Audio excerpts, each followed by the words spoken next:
அரசு பள்ளியில் பயின்று உயர்கல்வி பயிலக்கூடிய மாணவர்களுக்கு மாதம் 1000 ரூபாய் வழங்கும் திட்டம் தொடக்கம். கோவையில் முதலமைச்சர் மு.க.ஸ்டாலின் தொடங்கி வைத்தார்.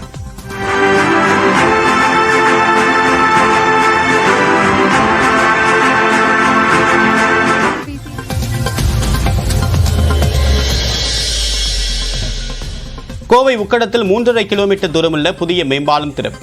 காரில் பயணித்து ஆய்வு செய்த முதலமைச்சர் மு.க.ஸ்டாலின்.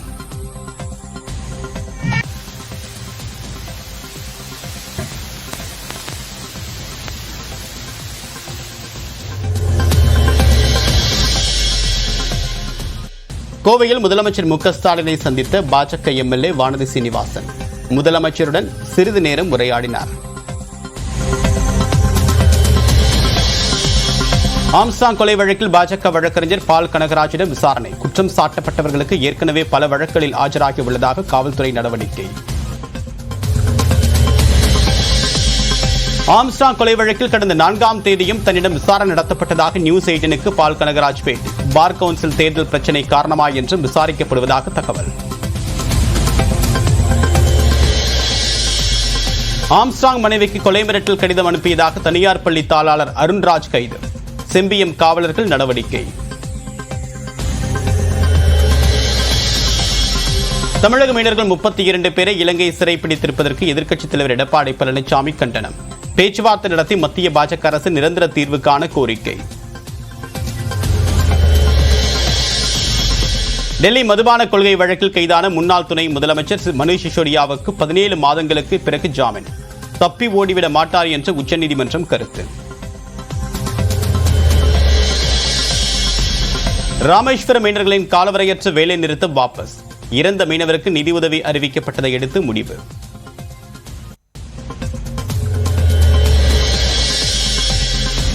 அரசியல் கட்சிகளுடன் கலந்தாலோசிக்காமல் உள்நோக்கத்துடன் வக்ஃபு திருத்த மசோதாவை அரசு கொண்டு வந்துள்ளது. நியூஸ் 18 வணக்கம் தமிழ்நாடு நிகழ்ச்சியில் திமுக நாடாளுமன்ற குழு தலைவர் கனிமொழி விமர்சனம். கொண்டு வந்திருக்கக்கூடிய பெரும்பாலான திருத்தங்கள் தேவையில்லாத திருத்தங்கள். இப்படி நேரடியா ஒரு பில்லை கொண்டு வந்து யார்கிட்டையும் கலந்து ஆலோசிக்காமல் ஒரு பில்லை கொண்டு வரதை விட நிச்சயமா அதை கூட்டுக்குழுவிற்கு அனுப்பி எல்லாருடைய கருத்துக்களையும் கேட்பது என்பது நிச்சயமா இதை விட ஒரு சிறப்பான ஒன்றாகத்தான் இருக்கும். மன்னார்குடி அருகே திமுக பிரமுகர் கொலை வழக்கில் சிறையில் இருந்து வெளியே வந்தவர் வெட்டி கொலை. பழிக்கு பழியாக கொலை நடந்ததாக காவல்துறையினர் தகவல்.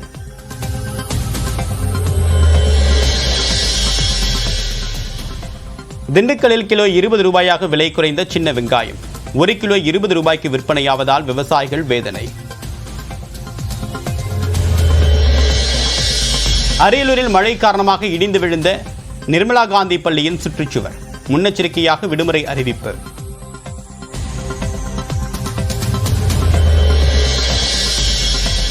சென்னை பட்டினப்பாக்கத்தில் உள்ள புதிய மீன் அங்காடியை வரக்கூடிய 12ஆம் தேதி திறந்து வைக்கிறார் முதலமைச்சர் மு.க.ஸ்டாலின். பயனாளிகளுக்கு கடைகள் ஒதுக்கக்கூடிய பணி நிறைவு பெற்றிருப்பதாக மாநகராட்சி அதிகாரிகள் தகவல்.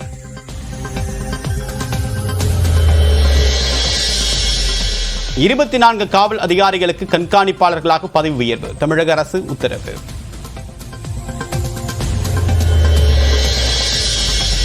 தங்கம் விலை சவரனுக்கு 600 ரூபாய் உயர்வு. மீண்டும் 51,000 ரூபாயை கடந்தது.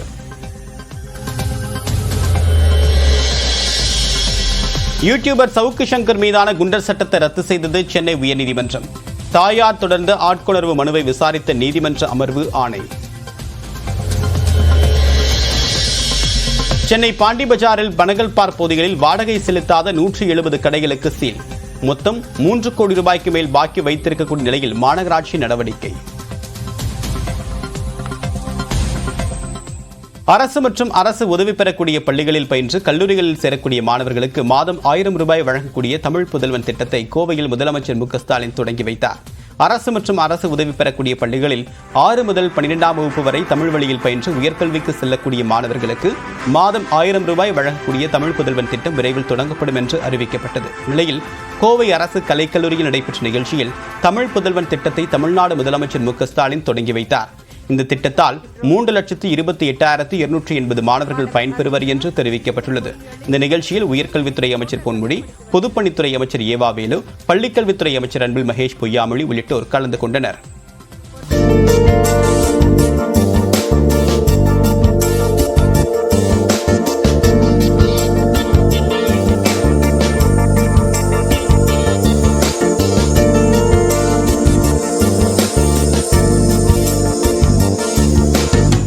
பிறகு நிகழ்ச்சியில் பேசிய முதலமைச்சர் மு.க.ஸ்டாலின் புதுமை பெண் திட்டம் போல தமிழ் புதல்வன் திட்டம் மாணவர்களுக்கானது என்று கூறினார். தந்தை நிலையில் குடும்பத்தில் ஒருவராக இருந்து உருவாக்கப்பட்ட திட்டம்தான் தமிழ் புதல்வன் திட்டம் என்றும் தமிழ்நாடு இந்தியாவிற்கு முன்னோடி என்று செல்லக்கூடிய அளவிற்கு திட்டங்கள் செயல்படுத்தப்பட்டு வருவதாகவும் அவர் பெருமிதம் தெரிவித்தார். பெண்கள் பொருளாதார விடுதலை பெறுவதும் இளைஞர்கள் கல்வி பெறுவதும் முக்கியம் என்று முதலமைச்சர் மு.க.ஸ்டாலின் தெரிவித்துள்ளார். ஒலிம்பிக் வீராங்கனை வினேஷ் போகத் போல் வீட்டில் முடங்கி விடாமல் அனைவரும் போராட வேண்டும் என்றும் அவர் கேட்டுக் கொண்டுள்ளார். தடைகள் என்பது உடை தெரியத்தான். தடைகளை பார்த்து நீங்க ஒருபோதும் சோர்ந்திடக்கூடாது, முடங்கிடக்கூடாது. வெற்றி ஒன்றே உங்க இலக்கா இருக்கணும். அதை குறிவையுங்க. நிச்சயம் ஒரு நாள் வெற்றி வசப்படும். உங்க மேல நீங்க வச்சிருக்கிற நம்பிக்கை விட அதிக நம்பிக்கை நான் உங்க மேல வச்சிருக்கேன். உங்களுக்கு பின்னாடி உங்க பெற்றோர், உங்க குடும்பம் மட்டுமல்ல, என்னோட திராவிட மாடல் அரசும் இருக்கும் என்பதை மறந்துடாதீங்க. இதனைத் தொடர்ந்து தமிழ் புதல்வன் திட்டத்திற்கான டெபிட் கார்டுகளை முதலமைச்சர் மு.க.ஸ்டாலின் மாணவர்களுக்கு வழங்கினார். அப்போது தமிழ் புதல்வன் திட்டம் குறித்து கல்லூரி மாணவர்கள் தங்களுடைய கருத்துக்களை பகிர்ந்து கொண்டனர். கடினமான நிலையில் தமிழ் புதல்வன் திட்டம் தங்களுக்கு உதவியாக இருக்கும் என்று மாணவர்கள் தெரிவித்தனர். என்னோட ஃபேமிலி பார்த்தீங்கன்னா ஏழ்மையான குடும்பம் தான். அப்பா கூலி வேலைக்கு தான் போயிட்டு இருக்காங்க, அம்மா வீட்டில் வேலை தான் பார்த்துட்டு இருக்காங்க. இவங்க 2 பேரும் கஷ்டப்பட்டு வேலை செஞ்சாதான் என்னை படிக்க வச்சிட்டு இருக்காங்க. இந்த சூழ்நிலையில் போய் எனக்கு எக்ஸாம் ஃபீஸு, புக்கு வாங்குறதுக்கு காசு, படிப்பு செலவு இது கேட்குறது கஷ்டம். இந்த சூழ்நிலையில் காலேஜ் முடிச்சுட்டு நான் மீதி இருக்க டைமில் பார்ட் டைம் ஜாப் ஒர்க் பண்ணிட்டு இருக்கேன். எங்கள் அப்பா கூலி வேலை தான் செய்கிறாங்க. ஊராக போய் வியாபாரம் செஞ்சாதான் அவங்களுக்கு ஒரு நாளைக்கு சம்பளம். இந்த சம்பளத்தை வச்சு எங்கள் லைஃப்பை ரன் பண்ணுறதே ரொம்ப கஷ்டம்தான். இந்த சூழ்நிலையிலேயே எங்கள் அப்பா அம்மா என்னை ப்ரைவேட் காலேஜில் படிக்க வைக்கணும்னு ஆசைப்பட்டு ப்ரைவேட் காலேஜில் படிக்க வச்சுருக்காங்க. அவங்க படிக்க வைக்கிறதுக்கே கஷ்டப்படும் போது நான் அவங்ககிட்ட போய் என்னோட படிப்பு சம்மந்தப்பட்ட தேவைகளை கேட்கும்போது எனக்கு ரொம்ப கஷ்டமாக இருக்கும். இந்த சூழ்நிலையில தான் மாண்புமிகு முதல்வரையார்கள் தமிழ் புதல்வன்ற திட்டத்தை கொண்டு வந்தாங்க. இந்த திட்டத்தின் மூலமாக வர பணத்தை வச்சு என்னால் என்ன நோட்டு புக் வாங்குறது, ஸ்டேஷனரி ஐட்டம்ஸ், என்னோட பஸ்ஸு காசு, என்னோட எக்ஸாம் ஃபீஸ், செமஸ்டர் ஃபீஸ், இந்த மாதிரி என்னோட படிப்பு சம்மந்தப்பட்ட தேவைகளை என்னாலேயே பூர்த்தி செய்ய முடியும். தமிழ் புதல்வன் நிகழ்ச்சியில் பாஜக எம்எல்ஏ வானதி சீனிவாசன் கலந்து கொண்டார். நிகழ்ச்சி முடிந்த பிறகு முதலமைச்சர் மு.க.ஸ்டாலினை சந்தித்து வானதி சீனிவாசன் சிறிது நேரம் பேசினார். அவருக்கு பதிலளித்துவிட்டு பேசி முதலமைச்சர் மு.க.ஸ்டாலின் புறப்பட்டுச் சென்றார்.